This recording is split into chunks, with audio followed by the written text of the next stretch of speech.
Hi, it's Dorothy Guining with Scrapbooking Quebec. This week I'm joining the Punched Out Thursday to Die For collaboration. We share ideas every Thursday on what to do with your punches and your dies. I'm going to put links to Roni's, Kathy's, and Krista's channels below, so be sure to check them out. I'm going to be doing a layout process video for the page you see on the screen, and I will be creating all of those embellishments with my tools. Here's what I'll be using. I have paper from Amy Tangerine's Late Afternoon collection. I have some thickers, and I did select my tools in advance. I will talk about these tools more throughout the process, but they are listed in the description box below as well. The only thing I really did in advance was mat those two photos of Duke. He's my daughter's cat, and I did select my paper. Now I did have a bit of trouble selecting paper because if you look at that pumpkin, it almost looks yellow in the photo. So all of my papers that would typically be used for a pumpkin orange didn't work. It looked like I was trying to match and failing. So I went with a complete different orange, which is this rusty burnt orange. I'm showing you the other bits and pieces on my desk. For the thickers, I end up only using one of the two packs that I had selected. That one there is from a collection called Midnight. I have a tray full of little stuff on my desk as well as some tools.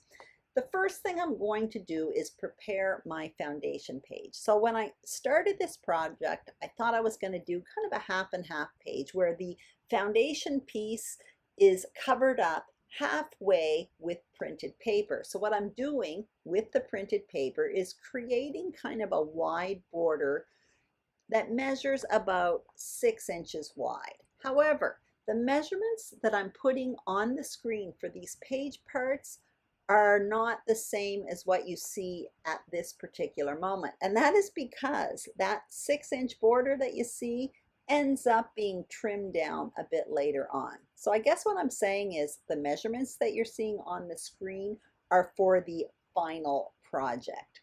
So I'm adhering this border together, and I'm very thankful that I didn't adhere it to the foundation page right away because, like I said, I do end up trimming it later on.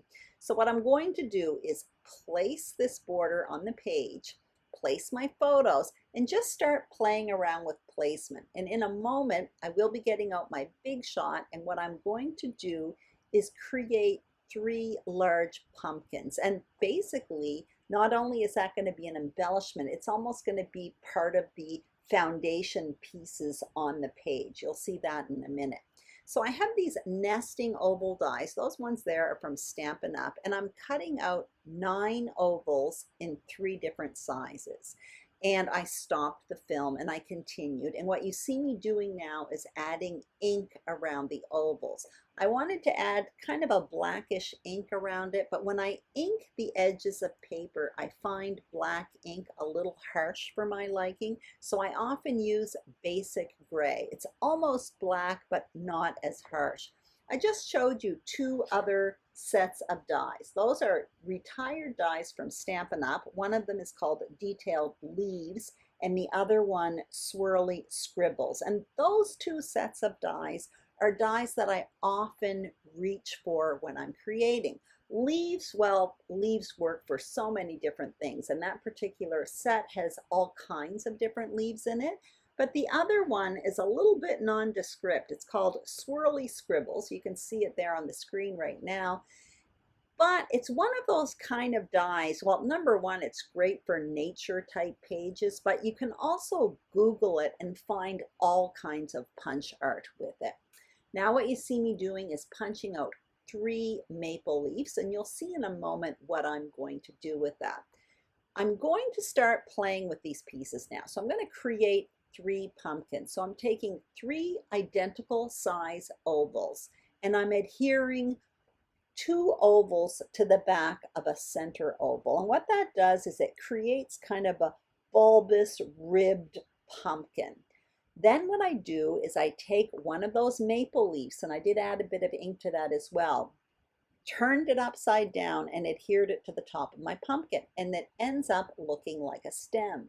Then I took one of those die cut leaves, adhered it coming up from behind the stem, and then I took a wad of gold thread, wrapped it around my fingers, and adhered that behind the leaf cluster. And it looks like, I don't know, it looks like it's coming out of a garden. You'll see that I'm doing it here with the second one. And you may notice the first one I made the pumpkin kind of skinny. The second one I created, I spread out the ovals more and made it more like a fat, round pumpkin. And then I created another one off camera. And I'd like to point out you can do the very same technique with circles as well. You can make them 1-inch circles, or you can make them 9-inch ovals. Honestly, it really is so adaptable.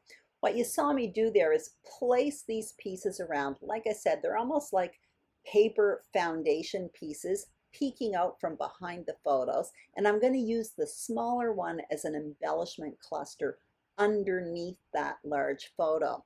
I'm taking the smaller photo and I'm adding a few layers of cardstock behind it just to raise it up off the page. And now that I'm happy with the placement, I'm adhering all of these page parts to the foundation page, to that black cardstock. There I go, adding the extra cardstock behind the smaller photo just to raise it up a bit. And as you can see, I'm taking that swirly piece there and I'm adhering it underneath that small pumpkin, underneath that right side photo. And the idea there, it's almost like straw in a garden. Now I have to add a title. So I showed you dies, and those are called large letter framelits from Stampin' Up. Again, another retired product, but I use it all the time. They are like 2-inch letters. Fantastic. And I also took those stickers and put my title on wax paper. So my title is Duke's Photo Shoot. This is a technique I like to do actually, which is to take die cut letters, which are flat to the page, and then layer them up with thicker. So as you can see, I have Duke flat to the page and I have photo layered on top of it, but you can still read the word Duke. I ended up putting the word shoot underneath, so there I have my title, Duke's Photo Shoot. Also at the bottom of the page, or in that cluster sort of to the middle right, I put 1020, and I often use up my number thickers that way just by adding the date. It's also good to add the date to a page. I'm getting out sequins here, and I'm actually get out sequins and enamel dots, and I'm thinking I want to add something. I end up going with the gold sequins. You'll see that in a minute. I stopped the camera, added a few gold sequins to create a visual triangle on that page with the 2 gold areas with the thickers, and I also added my journaling straight on the page with some white pen, with a white pen I should say.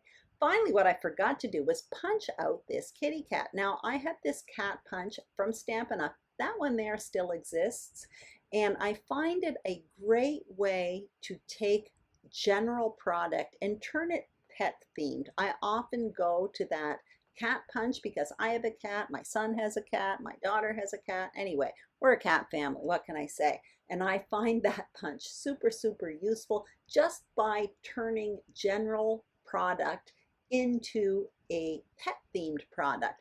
And that punch there is also available in a dog as well. Actually, I have the dog punch as well. So anyway, I hope you enjoyed this video. If you did, please give it a thumbs up.